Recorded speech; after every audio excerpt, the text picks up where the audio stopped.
Bonjour à tous, bienvenue pour ce nouveau numéro du 7-8 Culture, une émission pour vous présenter les initiatives culturelles dans les Yvelines. Au sommaire aujourd'hui. Les établissements culturels s'organisent pour faire vivre leurs projets. De plus en plus d'expositions visibles de l'extérieur prennent place à travers les vitrines ou directement hors les murs, l'exemple avec la Barbacane. Le théâtre de Fontenay-le-Fleury a mis en place une exposition jeu. Cette dernière est visible à travers la vitrine du Resto Théâtre. Le principe, représenter des mises en scène. Des erreurs s'y sont glissées, il faudra les retrouver. Enfin, si tu as plaisir, le théâtre Eurydice est un ESAT qui accompagne les personnes en situation de handicap dans leurs projets professionnels. Objectif, l'inclusion par la culture. Nous sommes allés à leur rencontre.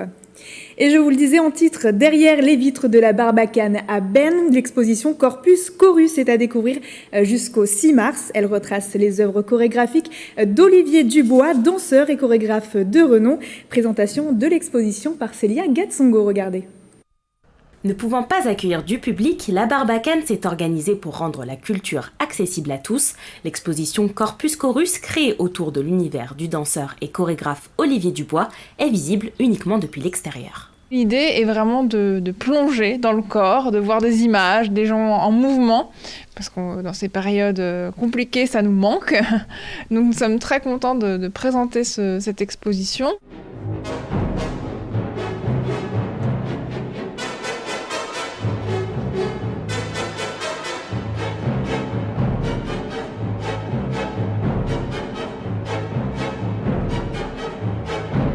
L'exposition se compose de 8 photos présentant différentes pièces d'Olivier Dubois. Il y a également un reportage sur l'univers de ce chorégraphe et quelques planches viennent s'ajouter à la collection où l'on découvre des notations de chorégraphie.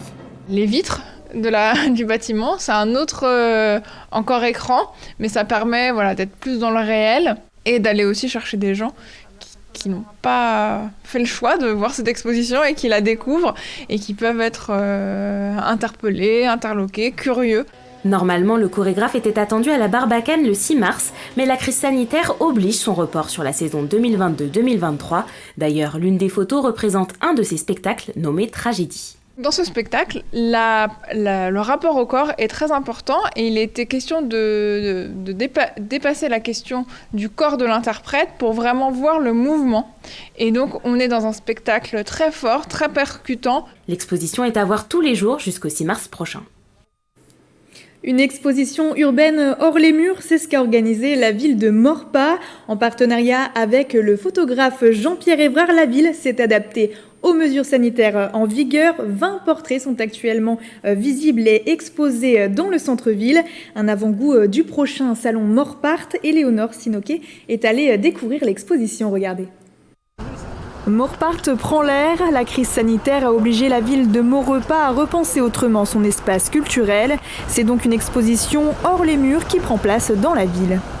Il y a un énorme besoin de relations sociales, de culture. Aujourd'hui, nous sommes allés vers les Maurepasiens en espérant qu'ils reviennent vers nous très vite, au Morpart évidemment. C'est le Maurepasien Jean-Pierre Évrard qui a été choisi par la commune pour être l'invité d'honneur.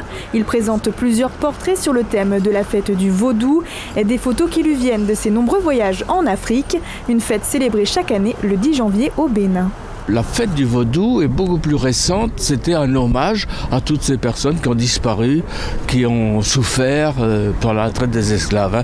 Donc j'ai eu connaissance de ce festival et donc je suis allé une première année, puis j'y suis retourné une deuxième année, une troisième année, une quatrième année. Et donc ça représente 1 millier de photos à peu près. Parmi elles, 20 photos ont été sélectionnées pour l'exposition Morpart prend l'air. Pour Jean-Pierre Évrard, ces photos relèvent d'un travail d'artisan. L'homme qui est devant, dans son laboratoire, dans sa chambre noire et qui travaille, qui manipule ses photos. On sent beaucoup plus l'homme et puis peut-être un petit peu moins la machine. Une exposition en libre accès organisée au cœur de la ville, un endroit stratégique. Pour que le maximum de personnes puissent s'y arrêter. Maurepas est quand même une ville dite dortoir à l'origine, avec quelques centres. On a vraiment pris le centre-ville. Morpart prend l'air est un avant-goût de la 36e édition du salon Morpart qui devrait prendre place le 13 mars. Pour l'occasion, de nouvelles œuvres seront exposées au centre Albert Camus. Depuis le 13 février, une exposition jeux est visible depuis la terrasse de la crêperie, le resto-théâtre, juste à côté du théâtre et cinéma de Fontenay-le-Fleury. Célia Gatsongo, bonsoir, vous êtes avec nous ? Bonsoir. Alors expliquez-nous un peu comment on peut jouer. Eh bien déjà, le décor se compose de 9 mannequins avec des costumes de théâtre. Alors dans cette scène romantique d'un repas pour la Saint-Valentin, 21 erreurs plus ou moins faciles se sont glissées, bien sûr, pour que toute la famille puisse jouer. Par exemple, un téléphone portable dans une main d'un personnage ou une assiette retournée sur une table dressée. Ensuite, vous trouverez sur le site internet le formulaire réponse-jeu pour noter toutes les coquilles que vous aurez trouvées. Le but de cette exposition est bien sûr de continuer à proposer des projets culturels. Alors pour nous, c'est une manière de montrer que le théâtre n'est pas fermé, une manière de montrer qu'on est vivant, parce que ce que les gens ne savent pas, c'est qu'on est quand même autorisé à mettre en scène, à travailler, à répéter des spectacles. Et donc on a été triste de laisser croire aux gens que le théâtre était mort, en fait. Vous voyez, qu'on était tous en vacances, qu'on avait déserté. Donc on s'est dit, voilà, on va faire cette initiative. Et donc, que peut-on gagner, Célia ? Eh bien, 10 lots sont à gagner. Ce seront 10 gagnants qui auront trouvé le plus grand nombre de bonnes réponses.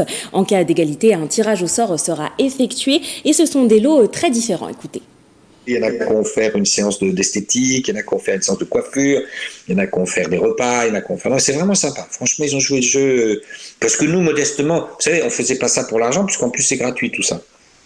Donc on a fait ça pour dynamiser un peu, montrer que le théâtre était vivant, que la ville soit divertie malgré tout. L'expo-jeu se déroule jusqu'au 31 mars. Et petite info, Justine, le théâtre de Fontenay est aussi un cinéma et il propose donc des diffusions gratuites en ligne chaque semaine de spectacles comme La Fleur au fusil par exemple. Et ces diffusions sont suivies seulement le dimanche après-midi d'un échange avec les acteurs du spectacle. Merci Célia Gatsongo d'avoir été avec nous. On vous retrouve bien évidemment vendredi pour le 7-8 week-end. Oui, bien sûr. Situé à Plaisir, le théâtre Eurydice est un ESAT qui accompagne les personnes en situation de handicap dans leurs projets professionnels. Objectif, l'inclusion par la culture. Nous sommes allés à leur rencontre. Regardez.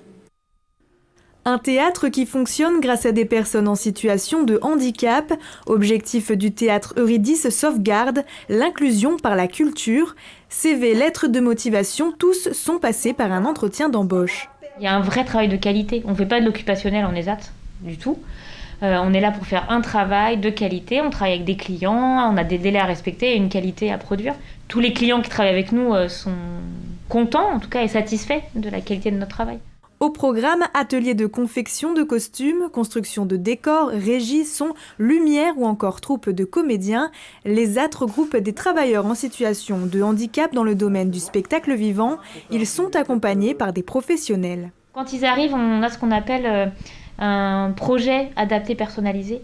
Donc vraiment, c'est un projet professionnel. Ils nous disent ce qu'ils ont envie de faire et nous, on va être là pour les accompagner. On n'est pas là pour leur dire si c'est réalisable, pas réalisable. Voilà, c'est eux, c'est leur projet. On va faire au mieux pour les accompagner là-dedans. Donc si leur objectif, c'est de travailler en milieu ordinaire et d'aller, on va faire de la restauration, et ben voilà, on va essayer de travailler avec eux petit à petit. Il est 9h, Rovnik arrive à l'ESAT. Le jeune comédien est malvoyant dû à une déficience visuelle de naissance. Il fait partie de l'atelier théâtre depuis 4 ans. En avril 2016, il a passé un casting sur 5 jours pour intégrer la structure. Ce matin, on a commencé des exercices physiques, voilà, d'1 heure. Et après, on a enchaîné, chacun travaille son texte. Ouais. Ouais. Et moi, je travaillais sur le mien, voilà, on répétait avec mon partenaire. Le feu, par exemple. À aucun prix, je ne me promènerai dans une forêt qui flambe.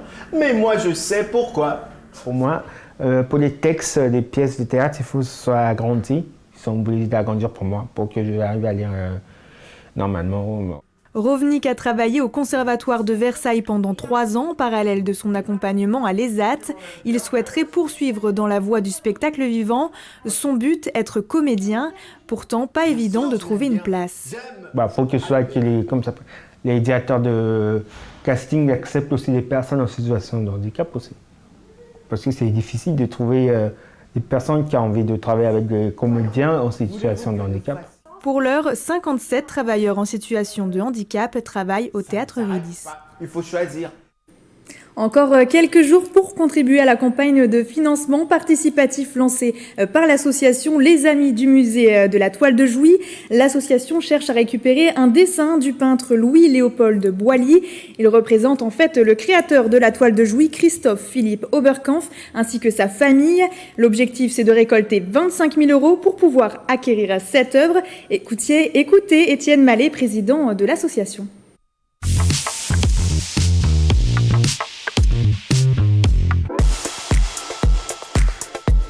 Là, il y a une occasion à saisir et à ne pas laisser échapper, parce que ce dessin est un dessin très connu, et en plus qui concerne directement donc le fondateur de la Toile de Jouy, et donc c'est assez naturel qu'on essaye de trouver les moyens financiers pour pouvoir l'acquérir. Il est dans une galerie privée.